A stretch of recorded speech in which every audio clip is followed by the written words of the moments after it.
If you find yourself with a camera in your hand and want to learn how to use it, please subscribe to this channel, like the videos, comment below.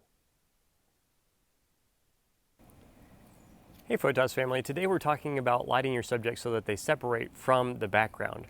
And maybe the foreground if you have that much foreground to be visible, but often foreground is just a perceived separation from the camera to the subject. So the foreground really doesn't have anything from which the light will reflect or bounce.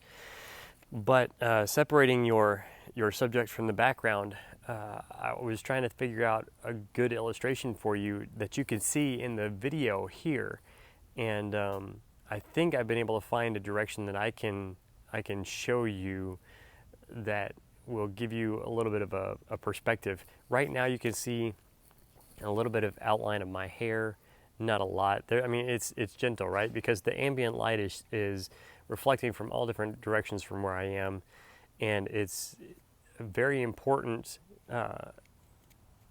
concept to be able to separate your subject from the background so that the light is natural appearing, or it looks natural, but it actually shows the outline of your subject subtly enough that the viewer doesn't go, I'm trying to figure out where they stop and where the background starts.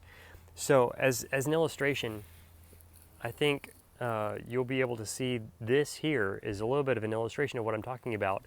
There's light coming from behind me through the tree, and that's why in the trees it's very dark, the leaves and everything, but the direction of the sun coming from that part of the sky is really lighting this side of my face, and I have the dark leaves behind me to give a little bit of separation there from the overlit area on me, or maybe even properly lit, but it's a rim lighting around the edge of my head and ear and the hair around the top of my head, my beard.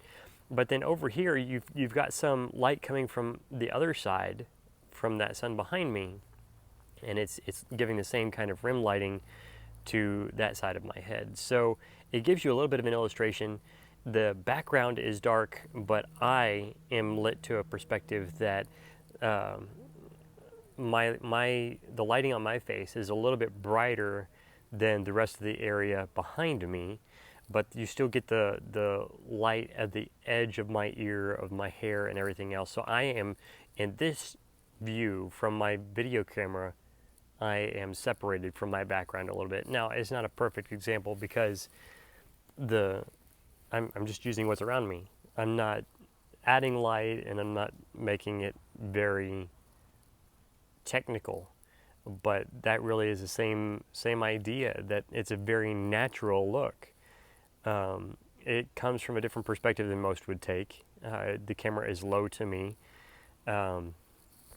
but that's not a problem either, as long as the feel of the shot is achieved. The look might vary a little bit, and you can change the look and keep the same feel as long as you're very careful to acknowledge and discern what those elements are that you're creating the feel from.